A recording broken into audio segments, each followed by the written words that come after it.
This is Cerebral Cinema. Movies of the mind. Get it straight. Crime is a sucker's road, and those who travel it wind up in the gut of the prison of the grave. This time it was a fishy horse play from a red-headed beauty, past a black-bearded sailor to a neck-and-neck finish over a wandering seahorse worth $50,000. And I was the jockey. It happened like this. From the pen of Raymond Chandler, outstanding author of crime fiction, comes his most famous character in The Adventures of Philip Marlowe.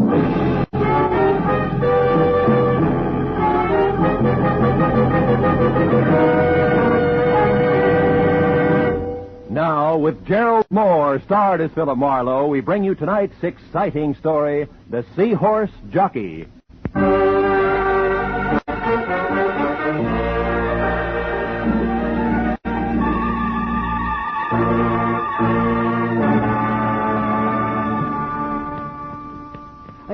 You know, Mr. Marlowe, when you came in today, I said to myself, it's a funny thing. You've been getting your haircuts here now for 6-7 years. But I never found out how you vote. Republican or Democrat? Well, I like to think that's my business. And another thing. Never did you tell me if you're for the Marshall Plan or against the Marshall Plan. Well, the Marshall Plan And for the California's governor next fall?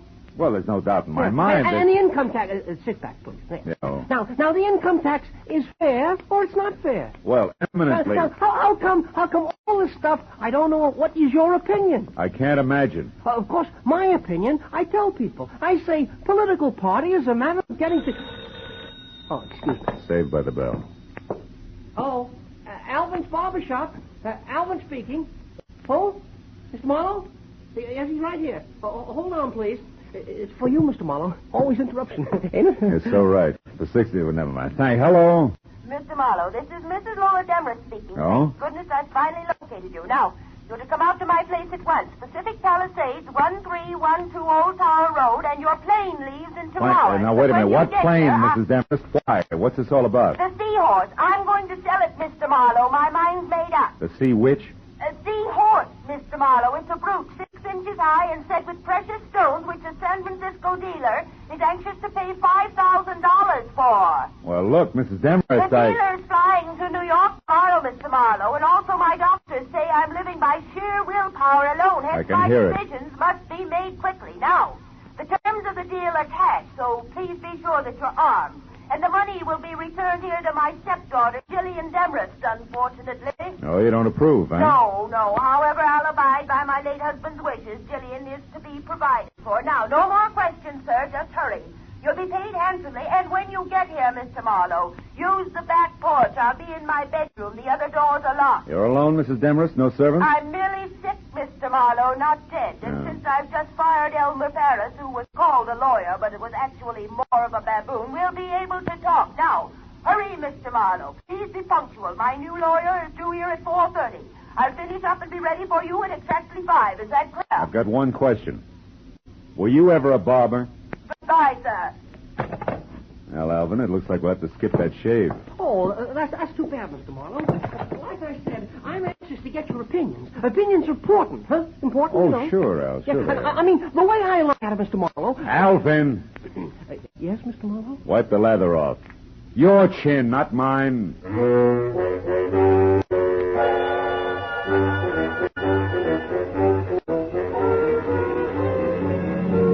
Pacific Palisades, my new client's home at 1312 Old Town Road, was 40 minutes from L.A. The house was Victorian style, solid, made of wood, 2 stories high, and squatted close to the edge of a sun-baked cliff, 200 feet above the ocean. I parked behind what must have been the first Pierce Arrow ever made, and started slowly along a gravel path that led to the rear, until I heard it.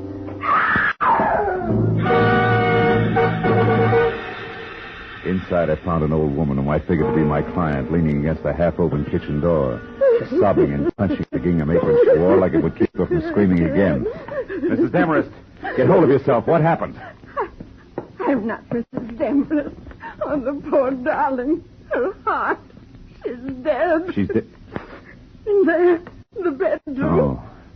But who are you? My name's Philip Marlowe. Mrs. Demarest hired me an hour ago. She was a handsome woman. A beautiful woman and a good woman. You You're the detective, aren't you, about the brooch? Yeah. How'd this happen, Mrs. Lockfield. Oh. Miss Bertie Lockfield. Miss Lockfield, were you with her? No, I came over a bit ago. I'm Lola's best friend, her only friend. I came over in my car to cook her some dinner, like I do all the time. I live right by the little cottage at the foot of Old Tower Road, the one with the tall The hedges. dinner, Miss Lockfield, you were saying? Oh, yes. Well, Mr. Marlowe, can we go back to the living Oh, room? sure. Now, Miss Lockfield, you came over to cook dinner, then what? Well, I looked in on her first, like I do all the time. And since she was asleep, I went to the kitchen and set things going. And then? Oh, here, you better sit down, huh? Thank you. Then I went back to my place, fussed around for 10, maybe 20 minutes. Then I came here again and found what we just saw. That pillow clenched in one hand like she'd wanted All to right. hold Take it easy, Miss something. Lockfield. Try to hold on, huh? Now, tell me, you didn't happen to see anything of the new lawyer around, did you? New lawyer? Why, Lola didn't mention a new lawyer. He was due here today? Yeah, a half hour ago. Might help if we knew his name. Why, Mr. Marlowe? Mr. Marlowe?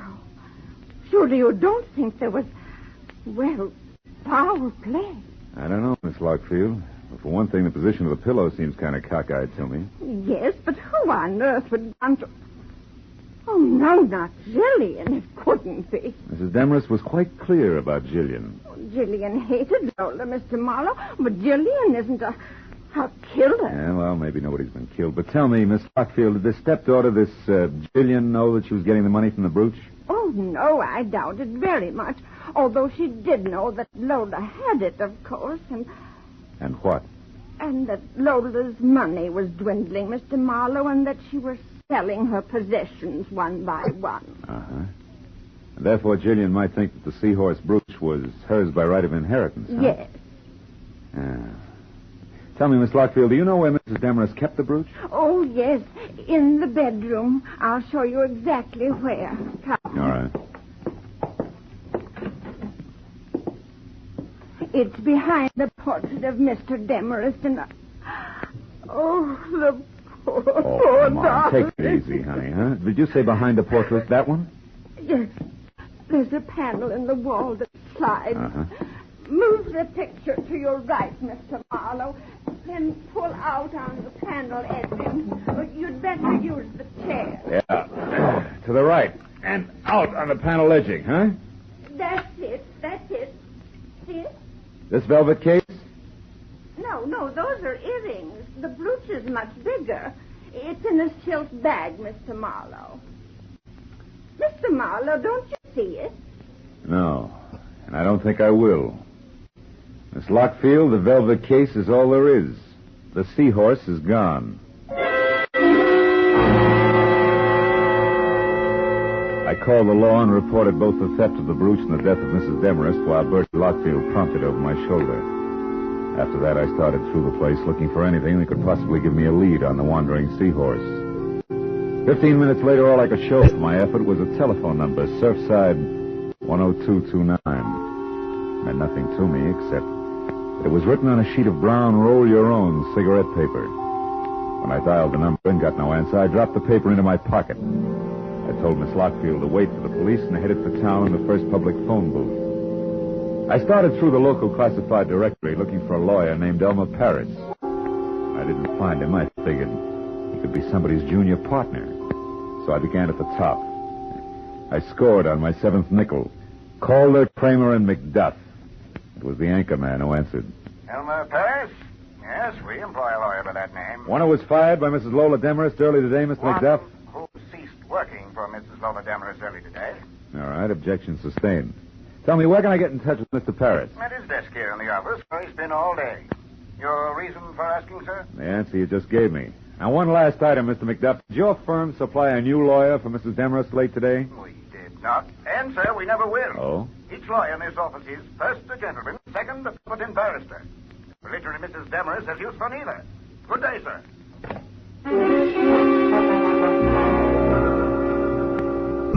With that, I checked Elmer Paris off my list and went back to the phone book. Jillian Demarest, my late client's stepdaughter, was listed at number 111 Los Amigos Terrace, which a map on the back of the book showed to be just off Sunset Boulevard in Hollywood. Come in. The girl herself, replete with old-fashioned, the only thing that was redheaded, maybe 30, and meat and potato curves in either direction. From the waistlines were strictly rye crisp over lettuce leaves.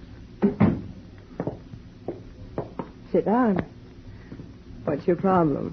Well, I got some bad news, Miss Demarest. Don't tell me. It's my income tax. I've been caught lying. It's your stepmother. She's dead, Jill. Oh. That's too bad.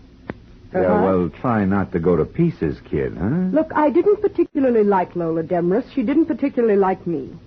So, why make a thing of it? Because the seahorse brooch has been stolen. You're kidding. Don't try brushing that off because it was supposed to be sold today with the proceeds to go to you. You're a liar. Private detective. I hired Jill to fly the brooch to a San Francisco dealer, and I found out it's really worth $50,000. A lot of dough you didn't expect. Okay, Mr. Private Detective. At last crack. It means exactly what? That you could have taken the brooch yourself. Try me again. Surfside, 10229. Stop pushing and start listening. If Lola intended to sell the brooch and give me the money, it was for one reason only. My father wanted it that way. So? So do I. And now that you're without a client, maybe you'll work for me. I doubt it. I write and get paid well. 5,000 words a month for a pulp magazine. Torrid story. It figures. Pays off nicely. Be worth your while. You want to help me? Suppose you're lying and actually stole the brooch yourself. What then? Then you handcuff me to the nearest cop and run for mayor on the Let's Clean Up Local Crime ticket. Now, is it a deal for, say, 1% of the 50,000 if I get it? 0 if I don't. 500 of fun, huh? Mm-hmm. Yeah, okay, Jill, it's a deal. Good. And for a starter, do you happen to know who Mrs. Demarest's new lawyer was? New lawyer? I didn't know the old one had been fired. I didn't say he had. Could have quit, you know. Nobody ever quit working for Lola Demarest. It wasn't her nature. Oh. No. Will you please stop barking at me and go out and bite the guy with the brooch? You look like you could do a good job of it. For $500. Yeah. But just think of the opposition, Jill. It's snapping at 50 grand.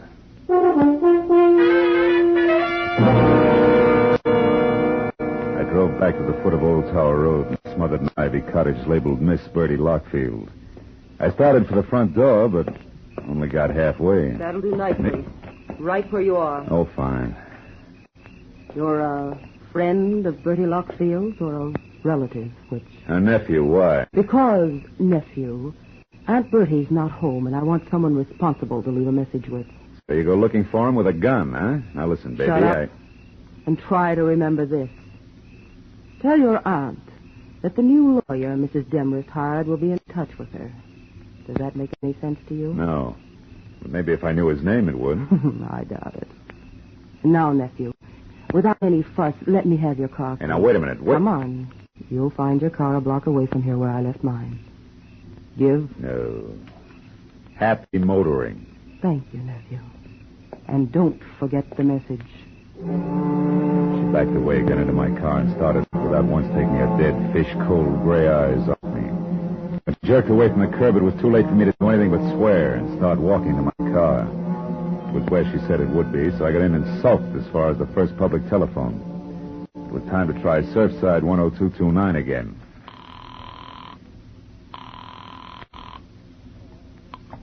Hello. Hello, I'd like to talk to... To who? Wait a minute, is that you, Lieutenant Matthews? Yeah. Marlowe? Yeah, that's right. Oh, that Demarest case, huh? Well, Phil, the coroner thinks it was murder, all right. Suffocated her with a pillow, but they won't be sure till the autopsy report is in. Yeah, wait a minute, Matthews, hey, wait a minute, will you? You're at Surfside 10229, right? Yeah. You got this number from Homicide, didn't you? No, I didn't. I got it from a brown cigarette paper I found at Mrs. Demarest. Huh? Now, look, tell me, Matthews, what have you got and where are you? 51 South Monroe Place. 51 It's South. a dead one, Phil. A guy who sported a beard. The name was Paul Crater. Oh, occupation lawyer, right? No, Phil, wrong. The occupation was able-bodied seaman.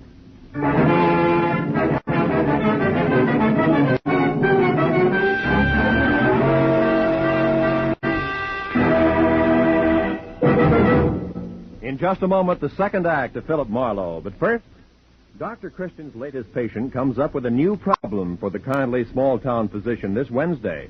And it's the case of a man who's about to be evicted from the place to which he's come home to die. Add to this, the patient is an exceedingly lively, rip-roaring centurion. And you have the makings of a highly dramatic, amusing yarn. Dr. Christian, starring Gene Herschel, is heard every Wednesday on most of these same CBS stations. Now with our star, Gerald Moore, the second act of Philip Marlowe, and tonight's story, The Seahorse Jockey.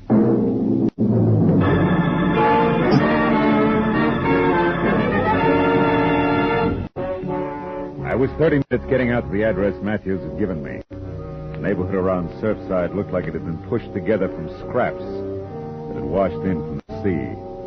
And number 51 Monroe Place was no improvement. It was a corroded little frame house surrounded by a picket fence, with most of its front teeth missing. I parked in the red glare from the squad car's spotlight, and as I walked past the sagging gate, I could hear Matthews inside. Oh, hello, Marlowe. Come on in. But don't fall over the late Mr. Paul Crater there. Oh, that's him, huh? Doesn't look much like a sailor to me, Matthews, in spite of his whiskers. What do you expect, bell-bottom trousers? All right, all right. Those guys wear suits when they're short like anyone else. He was shot twice, Phil. Once in the stomach, once in the chest. Dropped right here in front of the door, huh? Yeah. The way it looked, somebody came up and knocked, and when Crater opened the door, they let him have it. Got a line on him? Well, he was a nice, quiet guy, apparently. Lived there with his sister, Helen. As far as we know, they got along fine. We're still trying to locate her. He worked around here someplace, but we don't know where yet. But what about that Demarest business? Oh, that. Well, Oh, wait a minute. Oh, okay. Matthews. Yeah, Tony. I see. Jug Nolan. As in J-U-G? Yeah. Uh-huh. He is? No, you come on back. I'll check him later, personally. Well, Phil, that answers one question anyway. Crater here worked out of a boatyard on Front Street. What was that Nolan, J-U-G, about? Jug Nolan. He's the bird who runs the shipyard. Oh. Mooney says he's a genuine old sea dog from Roll Your Owns to... Wait a minute. Did you say roll your own? Yeah. Matthews, how about letting me talk to this Nolan before you and the boys move in? Why? I'd like to check the color of his cigarette papers, and I'll let you know. Well, okay, Marlowe. Only keep your chin in. Maybe Nolan doesn't know anything about what happened to Crater here. Unless he pulled the trigger, huh?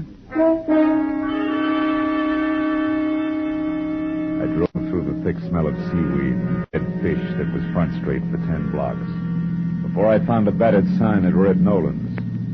Dangled over the door to a shanty of an office, behind which a tangle of crooked masts stuck up like jackstraws out of a jam of crusty hulks. I pulled into the curb across the street from the place and started to get out. The office door opened, and a man who looked something left over from Moby Dick stepped out, headed across in my direction. As he passed in front of my car, I got a good look at the butt of the homemade cigarette, drooping over a jaw as heavy as the end of an anchor. It was rolled with brown paper. Odds on it had to be Jug Nolan. When he swung on down the street and finally went into a bar, I followed. Hey, Sweet. Do it again, huh? Hey, right with you, Chuck. Snap to it. I gotta get... Well, what do you make of it, mate? Something biting you? Not exactly, Jug. I was just wondering how well you're acquainted with Lola Demarest. Demarest? Yeah. Well enough to know she's got vinegar in her veins instead of blood. Aye. The old crackpot something to you? No, not now. She was my client earlier tonight. I'm a private detective. Name's Marlowe. Now, keep it. You were up to see her today. I'd like to know why. Go ask her. That's a little tough now. She's dead. Yeah? Well, better late than never, mate. Miss her, do you? I can stand the strain. What was your business with her? Boats. Sure it wasn't seahorses? Don't talk bills to me, mate. I said boats. 2 rusty, rotten scows covered with barnacles enough to sink 'em in another week. But to hear that old gal talk, you think each one was the Queen Mary. Hey, Swede! Yeah? Pour me that drink. Okay, Chuck. Here. Hey, what's yours, mister? Scotch, Johnny Walker. Take them both out of this. No, you don't. I'll buy my own. And I'm tired of your questions, mate, so call out. Here, Swede. Suit yourself. Maybe you can bear up on one more question, Nolan. For you, maybe it's easy. Who killed Paul Crater? What was that? Somebody put 2 bullets in Paul Crater in front door of his house. I just came from there. Paul, dead. If you're lying to me, mate, I'll kill you in 2. Get your hands off, Jug. Why would I lie? The cops know who did it. Not yet, but they will. I'll find out about this and in a hurry. Slow down, Nolan. There's no rush. Crater's going to be dead a long time. I want to ask you... Get out of my way. Look, Nolan, I said I wanted to...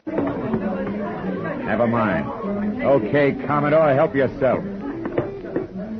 Nolan's ponderous right fist was cocked when I changed my mind, but that wasn't what did it. Over his shoulder, I'd spotted a familiar face. Detective Lieutenant Matthews leaning at the end of the bar and studying his thumbnail intently. As Jug stamped past him and out the door, Matthews jerked the intriguing thumb at a thin, sandy man working a pinball machine, who suddenly lost all interest in the game and left abruptly. And Matthews sidled down the bar toward me. Sorry to step on your heels there, Bill, but we found out that Nolan has 2 judgments against him for assault. Got a very dangerous temper, it seems. Well, you saved me a split lip. Did you hear all of it? Enough to convince me that Jug Nolan didn't do it, but we'll tag him just to play safe. Oh. Chances are he's heading for Crater's house now, which should just give me a good chance to go to his place and look around. Uh-huh. I'll see you, Marlowe. Yeah, so long, Matthew. Something else for you, mister? No, thanks, Swede. Unless you can tell me why so many Surfside sailors grow Van Dykes. Ha, I wondered myself. Maybe it's to hide those dirty collars. I don't know. Wade couldn't stand the city gas. Hey, here's one with a beaver now, mister. Why don't you ask him? No, it's not that important. Come on, let's go, Sweet. Set me up some rye whiskey. Okay, all right. Say, Tusick, this fella here wants to know why you sailors grow those chin whiskers. Yeah? Skipper, I'll tell you. A sailor's got to have something to do on his way of spare time at sea that don't take up too much space. Yeah, well, I guess it beats bike racing. I'll see you, Dusick. Hey, wait, I want what? to tell you. I went to town today looking for nothing but a change of scene in a chubby blondie shirt, see? And what happened? Yeah, well, that's fine. Some girl takes a look at my bed and thinks I'm a college professor doing I couldn't throw out with a blowtorch. Yes, the next one runs for her life because she takes me for a judge. And after that, I'm just getting around... Hey, wait a minute. Hold it, Dusick. Huh? Did you say judge? What's up, Skipper? You losing your rudder? Just the opposite. You've given me an idea that'll work. On what? 2 murders, a beautiful sneer, and a missing seahorse. Ah. Wild, but it's beginning to make some sense. So long, sailor.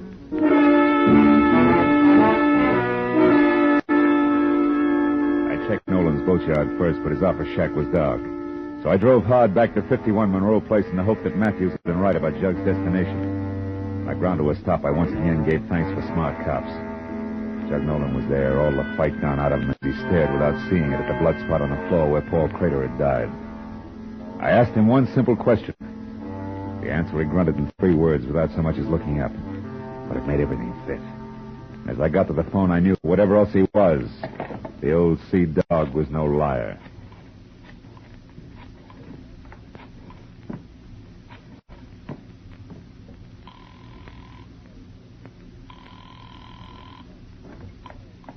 Hello? It's Marlowe, Jill.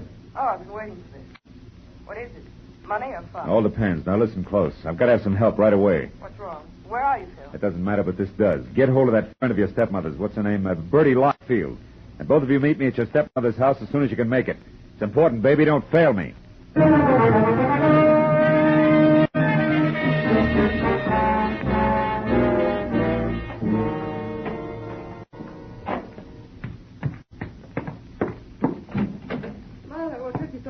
Well, yes, I understand you wanted our help in a big hurry. We rushed madly over I'm here. sorry it took longer to get here than I figured. What do you want us to do, Phil? Catch a thief and a killer? You see, I'm positive now that whoever got away with that jeweled seahorse also held that pillar over Mrs. Demarest's face until she died. Then went on to kill Paul Crater in Surfside. 2 murders? Killers have that advantage, baby. For 1 murder or a dozen, the price is the same. Well, I don't understand, Marlowe. Does the second murder have something to do with my stepmother's death? They follow like links in a chain, Jill. Lola Demarest called me at 4. She was expecting a new lorry at 4:30. When I got here at 5, she was dead and the jeweled seahorse was gone. However, the circumstances indicated that somebody who knew her had done the work. Then you don't think the new lawyer was the one No, who... but I do think the new lawyer came in, just as I did later, through the open back door.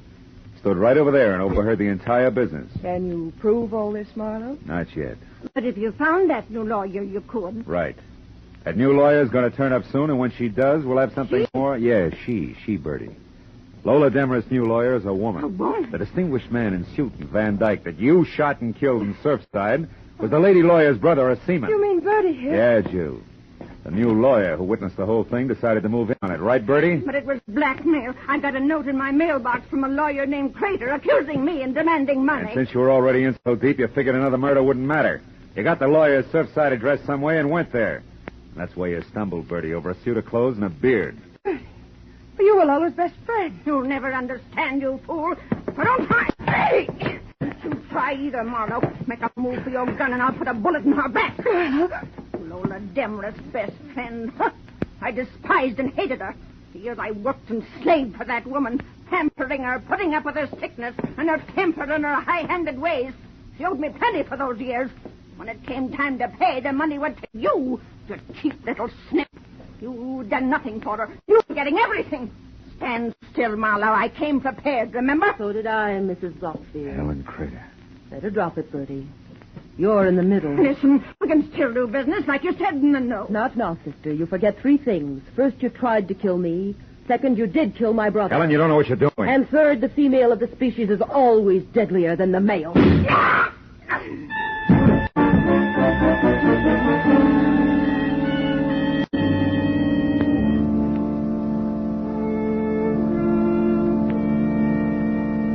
Well, Matthews, that's about it. Yeah. What do you think will happen to Helen Crater? No, that's one I don't have to figure out. Well, she's a lawyer, you know. Hey, Maybe by the she way, could- Phil, how did you find out she was the lawyer? Oh, that. Well, you see, the fact that the new lawyer was nowhere around bothered me. Uh-huh. And when I was in that bar in Surfside, one sailor with a beard told me he'd been mistaken for a judge. So I figured maybe another sailor, also with a beard, could have been mistaken for a lawyer. And you worked back from that. Yeah, Paul Crater's sister, Helen. I finally asked Nolan what Helen Crater did for a living. He told me. You see, he was the guy who had recommended Helen in the first place. He'd come to see Lola about the boats and found out that she needed a lawyer, right? That's right. So he talked some business to Paul Crater's sister. That's how the phone number came on brown cigarette paper. You know, I found it on the sun porch. Well, that's it. Yeah. Well, you gonna get some coffee? No, thanks, Matthews. Okay, tired. Oh, I think I'll go home.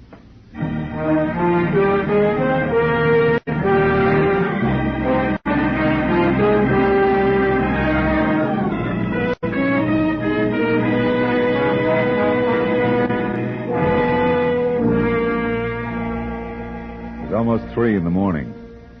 Silent, sterile hour at the short end of a long, long night. Everything that happened had been because of a jeweled seahorse. An ugly little replica of an ugly little fish. But then, as I thought about it, I realized that the trouble wasn't because of the seahorse. It was because of the people. Bertie Lockfield, Helen Crater, Lola Demarest. That's always the trouble. People. Yeah. To coin a cliche, it takes all kinds of people to louse up the world.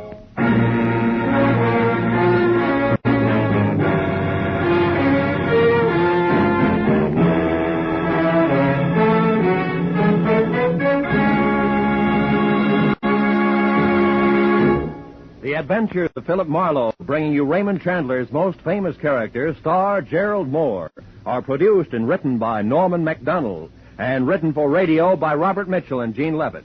Featured in the cast were Stan Waxman, Ann Morrison, Ruth Parrott, Eileen Prince, Ed Begley, John Stevenson, and Bob Sweeney. The special music is composed and conducted by Richard Arant. Be sure and be with us again next week when Philip Marlowe says... This time all I had to go on was a postmark, but that was plenty. It led me to a knife between a pair of shoulders, a woman with a second-hand face, and a corpse by a water wheel.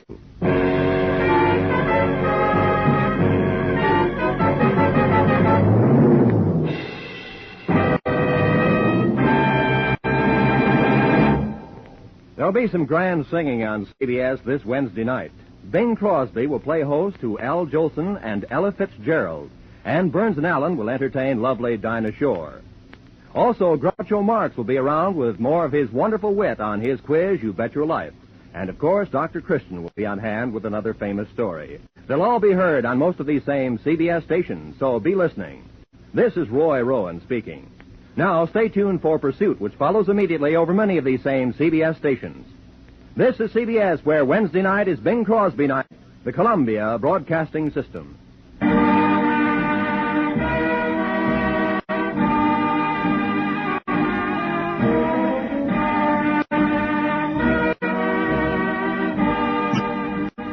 Cerebral Cinema hopes you have enjoyed this movie of the mind.